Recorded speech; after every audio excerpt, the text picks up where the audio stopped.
আল্লাহ, আমার বন্ধুকে তুমি একটা সুন্দরী, রূপবতী, গুণবতী, নেককার, মুতিয়া, কানেতা, জামিলা, রায়েআ একজন রূপবতী নেককার স্ত্রী দাও আল্লাহ।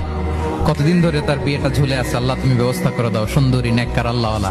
তো সে তো তার বন্ধুর জন্য প্রাণ ভরে দোয়া করতেছে, আর তার স্ত্রী ওয়াইফ পাশেই ইফতারি রেডি করতেছিল। এই দোয়া শুনে মহিলা তো তেলে বেগুনে জ্বলে উঠছে, দৌড়ে আসে বলছে, এই তুমি কিসের দোয়া করো, রাখো। সে বেচারা মোনাজাতের মধ্যে তো ভরকে গেছে, ভয় বলে কি হইলো, আমি তো দোয়া করতেছি আমার বন্ধুর জন্য। তো মহিলা বলে, তুমি কি মনে করছো আমি হাদিসটা জানি না? অন্যের জন্য কোন ভালো দোয়া করলে আগে যেটা নিজের জন্য কবুল হয়, তুমি মনে করছো আমি জানি না? তুমি ভাবছো হাদিস শুধু তুমি একা জানো, আমি জানি না? না, কি সব দোয়া করো এগুলা? আল্লাহু আকবার, আল্লাহ রহম করুক।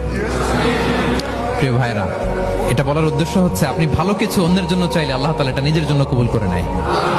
তাহলে অন্যের জন্য কল্যাণ কামনা করা, এটা হচ্ছে হৃদ্যতা, ভালোবাসা।